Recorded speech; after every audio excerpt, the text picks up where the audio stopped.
Oi, que bom estar contigo no começo de mais uma semana. Um bom final de tarde para você. Tá na hora de deixar os problemas do seu dia de lado, porque o Notícias do Bem está no ar mais uma vez.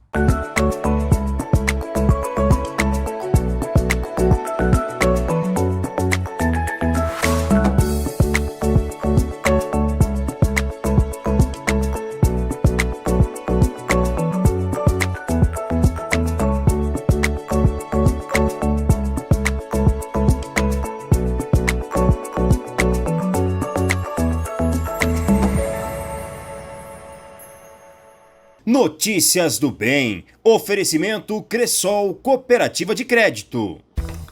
Sol, acende a luz. Eu só ouço falar sobre esse tal cooperativismo. Sim. Diz que quem coopera se torna dono do negócio. Sim. Eu posso investir e ainda ajudar a economia local. Sim. O resultado é dividido entre todos. Dá pra acreditar?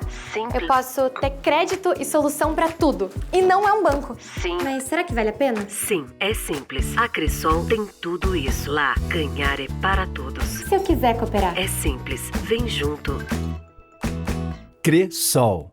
O empoderamento feminino é uma das bandeiras do Rotary Club em todo o mundo. E aqui no Distrito 4640, várias iniciativas estão sendo feitas pelos clubes de Rotary.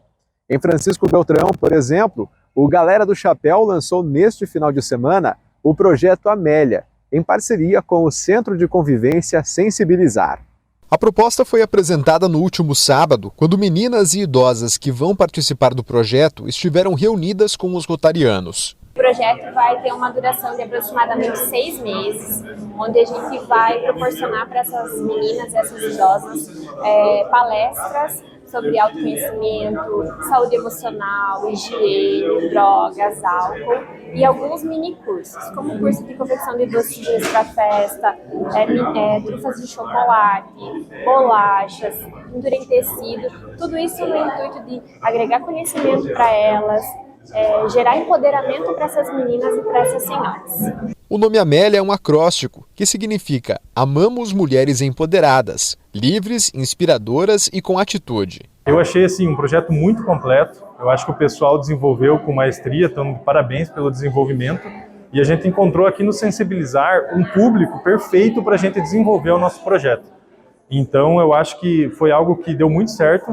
Às vezes a gente tem um projeto muito bacana, mas a gente não tem público, e às vezes a gente tem público e não tem um projeto. E o que aconteceu aqui no projeto Amélia, aqui no Sensibilizar, é justamente esse encaixe. Então eu acho muito bacana o que a gente conseguiu aqui, e eu tenho certeza que o pessoal vai gostar muito do que vai vir pela frente. Essa é mais uma das iniciativas que o Clube de Rotary realiza em parceria com o Centro de Convivência Intergeracional. Sensibilizar hoje atende 130 crianças e adolescentes e 50 idosos, né?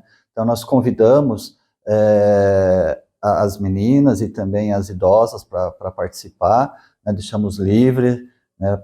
Quem tivesse interesse, temos uma turma boa de 30, né? Os idosos vêm aqui no Sensibilizar toda segunda-feira à tarde, as adolescentes toda terça e quinta, né? Ou pela manhã ou pela tarde, e as crianças, né, de 6 a 10 anos, toda quarta e sexta. Então nós praticamente estamos com 180 atendimentos aqui de pessoas diferentes no Sensibilizar. Para o poder público, esse trabalho conjunto potencializa ainda mais aquilo que é desenvolvido com os usuários encaminhados pelo CRAS. É sempre uma parceria que traz uma contribuição da sociedade, né, dentro da política da assistência social. Então a gente sempre, né, vê por pela essa contribuição, né, a sociedade, né, vindo falar com o nosso público, trazer as suas contribuições. Né, muitas vezes na época aí da pandemia foi em questão de benefício mesmo, né, ajuda com alimentos. Então os Rotary sempre tiveram, né, nos procurando para saber de que forma poderiam ajudar. Mas eu acho que dessa forma, como tem vindo agora também as parcerias, trazendo serviços, trazendo as orientações, trazendo as oficinas, né, só tem a contribuir aí para o nosso público, né, e especialmente esse projeto, né, que é empoderamento da mulher. Então está acontecendo aqui junto com as adolescentes, as meninas e as mulheres idosas, né, aqui do Centro de Convivência. Eu acho que vai ser muito produtivo e elas estão muito animadas aí para participar do projeto. Cuidar de um jardim é o hobby de muitas pessoas, mas tem gente que acha que é preciso ter um grande espaço para isso. Em Curitiba, uma mulher teve uma iniciativa diferente e mostrou que, na verdade, até mesmo dentro de um apartamento, isso é possível. Desde pequena, a Priscila aprendeu com a avó a cuidar e gostar de jardinagem. Foi depois da pandemia, quando precisou se mudar de uma casa para um apartamento menor, que o que era apenas hobby se tornou a possibilidade de uma nova renda. Eu achei que os vasos de plantas que eu tinha, que eram mais de 100, não cabiam aqui. E aí eu resolvi fazer uma postagem no Facebook dizendo que eu estava vendendo 2 móveis e metade dos vasos de plantas. E foi tão legal, assim, as pessoas começaram a pedir e em uma tarde eu consegui vender tudo. E aí veio esse start de eu colocar esse hobby e esse amor pelas plantas em ação através de uma profissão, né? O apartamento da Priscila é a prova de que não é preciso ter grandes espaços para plantar. O lugar é usado para o cultivo de vasos selecionados para venda e também de local de recuperação de plantas de outras pessoas, que só voltam para os donos quando já estão fortes e bonitas. Todas as pessoas podem cultivar plantas desde que sigam algumas regras básicas. Então, por exemplo, tem 4 pilares que são principais para um bom cultivo. A primeira delas é a luz, depois a rega, depois a nutrição e, por fim, o manejo. É você mudar uma planta de vaso, passar de um lugar para o outro. Então, seguindo esses 4 pilares, é muito difícil de você errar. E é de bicicleta que a Priscila faz a entrega das plantas. E foi quando andava de bicicleta pelas ruas da cidade que a Priscila percebeu que muitas pessoas jogam vasos de planta no lixo. Aí, ela teve a ideia de fazer o trabalho de resgate e recuperação dessas plantas. Resgato, quando eu vejo que tem salvação, trago para o ateliê, cuido às vezes por meses delas e depois disponibilizo na página para adoção. A Priscila acredita que quem planta seus males espanta. E agora que ela une paixão com trabalho, não pretende voltar para a antiga profissão. Esse processo de mudança no começo assustou um pouco, né? Porque eu fiquei os 3 primeiros meses parada, sem ter perspectiva, e aí surgiu essa ideia e devagarinho a gente foi galgando esse caminho. Hoje, 2 anos após, eu posso afirmar para você que o turismo ficou em segundo plano, que era a profissão que eu desenvolvia antes, né? E que a jardinagem ocupou um espaço muito maior na minha vida. Então, a gente está trilhando aí um caminho que eu tenho dito que é um caminho sem volta. Assim. Eu quero mergulhar cada vez mais nesse universo da jardinagem e do paisagismo, porque é um trabalho incrível, assim, que eu amo muito desenvolver. Uma missão do Notícias do Bem é terminar o seu dia de um jeito mais leve. E como fazer melhor do que isso, do que trazendo mensagens para refletir um pouco a respeito da vida? Neste final de programa, eu te convido a conferir mais uma. Uma das coisas que você já fez na vida, e eu faço também, é que quando você vai lavar a louça, dá uma raiva danada de você ter que fazer aquilo. E aí você olha aquilo, olha para lá, tem dia que você fala assim, vou deixar, depois eu lavo. Deixa hoje, junto com a louça de ontem. De repente, você está com uma pilha imensa espalhada e os teus armários estão meio vazios dentro. Você sabe que isso vai te capturando pouco a pouco, porque a gente se habitua com o nojento. A gente se acostuma com o nojento. Assim como ninguém estranha seus próprios aromas, a gente se habitua. Você e eu sabemos disso. Quer ver um exemplo concreto? Quando me mudei para São Paulo, em dezembro de 1967, pouca gente aqui talvez tenha ideia disso. Essa cidade tem muitos rios sob ela. Aliás, nós estamos em cima de um, que é o rio que vem do Pacaembu e vai até o Tietê.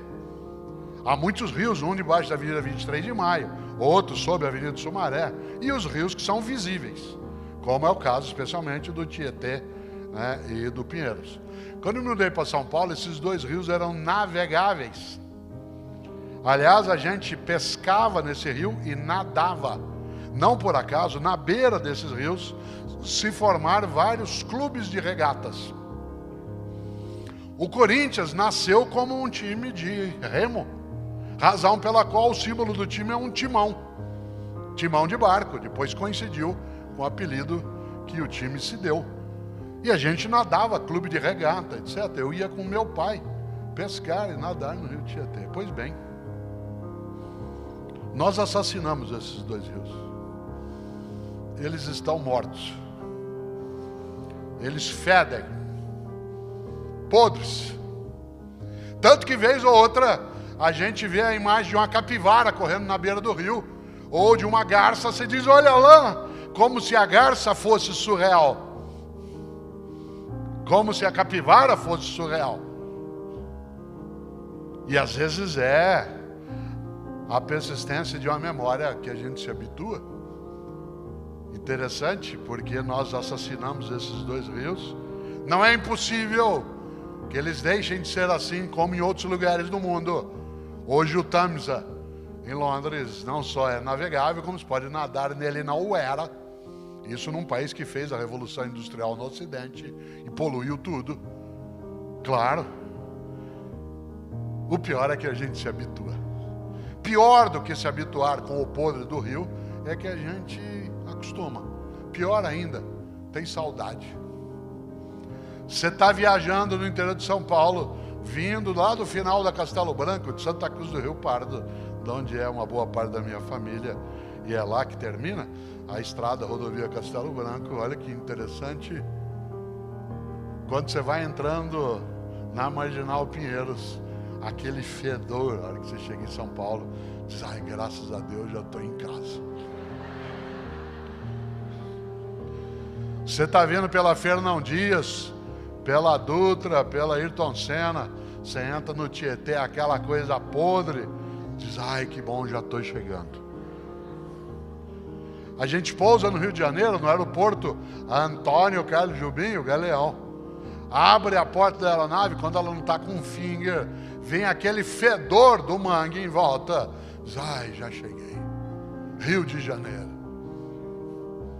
A gente se habitua com o podre, hein? A gente se habitua com o podre na conduta, na política, na igreja, na escola, na nossa ação. A mediocridade, ela nos captura.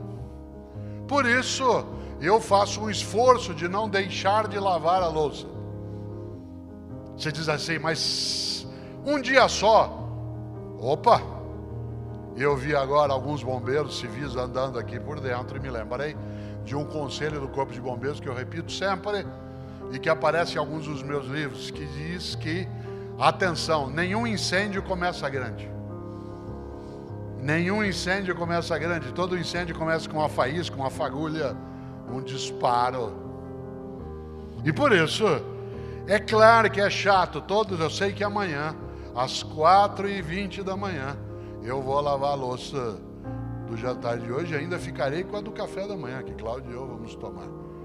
Minha vendetta é que ela fica com a do almoço, que tem panelas também. Olha que coisa boa. Por que eu vou lá e lavo? Porque você não acostuma a deixar. Assim como eu posso acostumar a deixar parte das roupas que estou usando pendurado atrás da porta.